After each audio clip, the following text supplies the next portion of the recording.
Assalamualaikum warahmatullahi wabarakatuh. Alhamdulillahirabbil alamin wassalatu wassalamu ala asyrafil anbiya'i wal mursalin sayyidina wa maulana Muhammadin wa ala alihi wa sahbihi ajma'in, amma ba'd. Sebelumnya yang kami hormati kepada Muallim Haji Hasan M. Ahum selaku dosen pembimbing mata kuliah pendidikan anti korupsi serta teman-teman yang berbahagia. Kami akan mempresentasikan mata kuliah pendidikan anti korupsi dengan judul Gerakan Kerjasama dan Instrumen Internasional Pencegahan Korupsi yang beranggotakan kelompok 9 Ermawati, Fitri Juwaida Ulfah, Sa'adah, Sari Helmayanti, dan Siti Solahah. Korupsi adalah salah satu masalah dan tantangan besar yang dihadapi oleh masyarakat internasional pada saat ini. Korupsi tidak hanya mengancam pemenuhan hak-hak dasar manusia dan menyebabkan macetnya demokrasi dan proses demokratisasi, namun juga mengancam pemenuhan hak-hak asasi manusia, merusak lingkungan hidup, menghambat pembangunan, dan meningkatkan angka kemiskinan jutaan orang di seluruh dunia. Keinginan masyarakat internasional untuk memberantas korupsi dalam rangka mewujudkan pemerintahan yang lebih baik, lebih bersih, dan lebih bertanggung jawab sangat besar. Keinginan ini hendak diwujudkan tidak hanya di sektor publik, namun juga di sektor swasta. Gerakan ini dilakukan baik oleh organisasi internasional maupun lembaga swadaya internasional. Berbagai gerakan dan kesepakatan internasional ini dapat menunjukkan keinginan masyarakat internasional untuk memberantas korupsi. Gerakan masyarakat sipil dalam sektor swasta di tingkat internasional patut perlu diperhitungkan, karena mereka telah dengan gigih berjuang melawan korupsi yang membawa dampak negatif rusaknya kehidupan umat manusia. Hal lain yang perlu dilakukan dalam memberantas korupsi adalah melakukan gerakan kerjasama internasional atau kerjasama baik dalam negara lain maupun dengan internasional. Sebagai contoh saja di tingkat internasional, misalnya membuat program National Integrity System. Ada berbagai macam gerakan atau kerjasama internasional untuk memberantas korupsi. Gerakan dan kerjasama ini dilakukan baik secara internasional maupun perserikatan bangsa-bangsa. Kerjasama antar negara juga kerjasama oleh masyarakat sipil atau lembaga swadaya internasional. Sebagai lembaga pendidikan, universitas merupakan bagian dari masyarakat sipil yang memiliki peran strategis dalam mengupayakan pemberantasan korupsi. Bentuk kerjasama internasional guna menghadapi dan melawan tindak korupsi, diantaranya melalui 1. Pembentukan organisasi internasional yang meliputi PBB, Perserikatan Bangsa-Bangsa atau United Nations. Yang kedua melalui Bank Dunia. Yang ketiga OECD atau Organization for Economic Cooperation and Development. Dan yang keempat melalui Organisasi Masyarakat Uni Eropa. Dan yang kedua melalui pembentukan lembaga swadaya internasional yang terdiri dari Transparency International (TI) dan TIRI, Making Integrity Work. Selanjutnya, bentuk instrumen internasional guna menghadapi dan melawan tindak korupsi, diantaranya melalui UNCAC atau United Nations Convention Against Corruption, dan yang kedua, Convention on Bribery of Foreign Public Official in International Business Transaction. Gerakan organisasi internasional 1. PBB. Setiap 5 tahun secara reguler, Perserikatan Bangsa-Bangsa atau United Nations menyelenggarakan kongres tentang pencegahan kejahatan dan prevention on crime and treatment of offenders. 2. Bank Dunia. Setelah tahun 1997, tingkat korupsi menjadi salah satu pertimbangan atau prakondisi dari Bank Dunia, World Bank, IMF, memberikan pinjaman untuk negara-negara berkembang. World Bank Institute mengembangkan anti-corruption Core Program yang bertujuan untuk menanamkan awareness mengenai korupsi dan pelibatan masyarakat sipil untuk pemberantasan korupsi, termasuk menyediakan sarana bagi negara-negara berkembang untuk mengembangkan rencana aksi nasional untuk memberantas korupsi. 3. OECD. Pada awalnya, OECD hanya melakukan perbandingan atau mereview konsep, hukum, dan aturan di berbagai negara dalam berbagai bidang, tidak hanya hukum pidana tetapi juga masalah perdata, keuangan, dan perdagangan, serta hukum administrasi. Pada tahun 1997, OECD disetujui.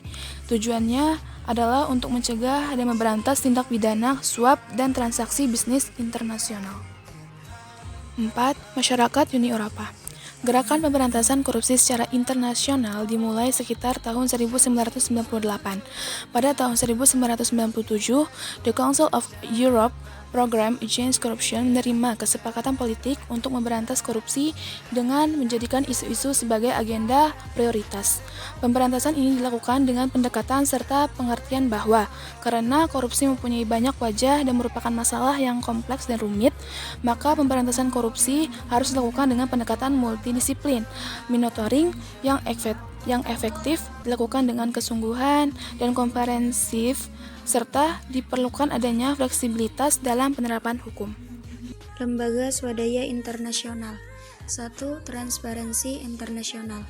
Transparency International atau TI adalah sebuah organisasi internasional dan pemerintah yang memantau dan mempublikasikan hasil-hasil penelitian mengenai korupsi yang dilakukan oleh korporasi dan korupsi politik di tingkat internasional.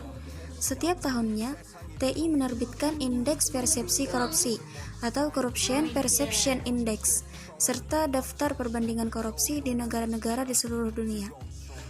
CPI yang dikeluarkan oleh TI memang cukup banyak menuai kritik, terutama karena dinilai lemah dalam metodologi dan dianggap memperlakukan negara-negara berkembang dengan tidak adil, serta mempermalukan pemerintah negara-negara yang disurvei.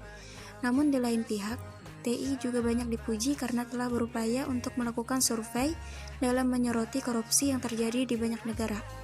Misi utama TI adalah menciptakan perubahan menuju dunia yang bebas korupsi. TI tidak secara aktif menginvestigasi kasus-kasus korupsi individual, namun hanya menjadi fasilitator dalam memperjuangkan tata pemerintah yang baik di tingkat internasional. Hasil survei yang dilakukan oleh Transparency International karena diumumkan pada publik, diharapkan dapat berdampak pada peningkatan kesadaran masyarakat terhadap bahaya korupsi. 2. TIRI. TIRI atau Making Integrity Work adalah sebuah organisasi internasional non-pemerintah yang memiliki head office di London, United Kingdom, dan memiliki kantor perwakilan di beberapa negara termasuk Jakarta. TIRI didirikan dengan keyakinan bahwa dengan integritas, kesempatan besar untuk perbaikan dan dalam pembangunan berkelanjutan dan merata di seluruh dunia akan dapat tercapai. Misi dari TIRI adalah memberikan kontribusi terhadap pembangunan yang adil dan berkelanjutan dengan mendukung pengembangan integritas di seluruh dunia. TIRI berperan sebagai katalis dan inkubator untuk inovasi baru dan pengembangan jaringan. Organisasi ini bekerja dengan pemerintah, kalangan bisnis, akademisi, dan masyarakat sipil, melakukan sharing keahlian dan wawasan untuk mengembangkan pengetahuan dan keterampilan. Selanjutnya, masih mengenai hal penting yang diatur dalam Konvensi United Nations Convention Against Corruption, yaitu A. Masalah pencegahan. Ia akan memberikan seruan kepada negara-negara untuk secara aktif mempromosikan keterlibatan organisasi non-pemerintah yang berbasis masyarakat, serta unsur-unsur lain dari civil society. Lalu, peningkatan kesadaran masyarakat atau public awareness terhadap korupsi termasuk dampak buruk korupsi serta hal-hal yang dapat dilakukan oleh masyarakat yang mengetahui telah terjadi tindak pidana korupsi. Selanjutnya, dibuatnya persyaratan-persyaratan khusus terutama pada sektor publik yang sangat rawan seperti badan peradilan dan sektor pengadaan publik. B. Kriminalisasi. Hal penting lain yang diatur dalam konvensi adalah mengenai kewajiban negara untuk mengkriminalisasi berbagai perbuatan yang dapat dikategorikan sebagai tindak pidana korupsi, termasuk mengembangkan peraturan perundang-undangan yang dapat memberikan hukuman untuk berbagai tindak pidana korupsi. Hal ini ditujukan kepada negara-negara yang belum mengembangkan aturan ini dalam hukum domestik di negaranya. Perbuatan yang dikriminalisasi tidak terbatas hanya pada tindak pidana penyuapan dan penggelapan dana publik, tetapi juga dalam bidang perdagangan, termasuk penyembunyian dan pencucian uang, hasil korupsi. Konvensi juga menitikberatkan pada kriminalisasi korupsi yang terjadi di sektor swasta. C. Kerjasama internasional. Kerjasama internasional dalam rangka pemberantasan korupsi adalah salah satu hal yang diatur dalam konvensi. Negara-negara yang menandatangani konvensi ini bersepakat untuk bekerja sama dengan satu sama lain dalam setiap langkah pemberantasan korupsi, termasuk melakukan pencegahan, investigasi, dan melakukan penuntutan terhadap pelaku korupsi. Negara-negara yang menandatangani konvensi juga bersepakat untuk memberikan bantuan hukum timbal balik dalam mengumpulkan bukti untuk digunakan di pengadilan serta untuk mengekstradisi pelanggar. Negara-negara juga diharuskan untuk melakukan langkah-langkah yang dapat mendukung penelusuran, penyitaan, dan pembekuan hasil tindak pidana korupsi. D. Pengembalian aset-aset hasil korupsi. Salah satu prinsip dasar dalam konvensi adalah kerjasama dalam pengembalian aset-aset hasil korupsi, terutama yang dilarikan dan disimpan di negara lain. Hal ini merupakan isu penting bagi negara-negara berkembang yang tingkat korupsinya sangat tinggi. Kekayaan nasional yang telah dijarah oleh para koruptor harus dapat dikembalikan karena untuk melakukan rekonstruksi dan rehabilitasi, terutama di negara-negara berkembang, diperlukan sumber daya serta modal yang sangat besar. Modal ini dapat diperoleh dengan pengembalian kekayaan negara yang diperoleh dari hasil korupsi. Untuk itu, negara-negara yang menandatangani konvensi harus menyediakan aturan-aturan serta prosedur guna mengembalikan kekayaan tersebut, termasuk aturan dan prosedur yang menyangkut hukum dan rahasia perbankan. D. Pengembalian aset-aset hasil korupsi. Salah satu prinsip dasar dalam konvensi adalah kerjasama dalam pengembalian aset-aset hasil korupsi, terutama yang dilarikan dan disimpan di negara lain. Hal ini merupakan isu penting bagi negara-negara berkembang yang tingkat korupsinya sangat tinggi. Kekayaan nasional yang telah dijarah oleh para koruptor harus dapat dikembalikan karena untuk melakukan rekonstruksi dan rehabilitasi, terutama di negara-negara berkembang, diperlukan sumber daya serta modal yang sangat besar. Modal ini dapat diperoleh dengan pengembalian kekayaan negara yang diperoleh dari hasil korupsi. Untuk itu, negara-negara yang menandatangani konvensi harus menyediakan aturan-aturan serta prosedur guna mengembalikan kekayaan tersebut, termasuk aturan dan prosedur yang menyangkut hukum dan rahasia perbankan. A. Convention on Bribery of Foreign Public Officials in International Business Transactions. Convention on Bribery of Foreign Public Officials in International Business Transactions adalah sebuah konvensi internasional yang dipelopori oleh OECD. Konvensi anti-suap ini menetapkan standar-standar hukum yang mengikat negara-negara peserta untuk mengkriminalisasi pejabat publik asing yang menerima suap. Dalam transaksi bisnis internasional, konvensi ini juga memberikan standar-standar atau langkah-langkah yang terkait yang harus dijalankan oleh negara peserta, sehingga isi konvensi akan dijalankan oleh negara-negara peserta secara efektif.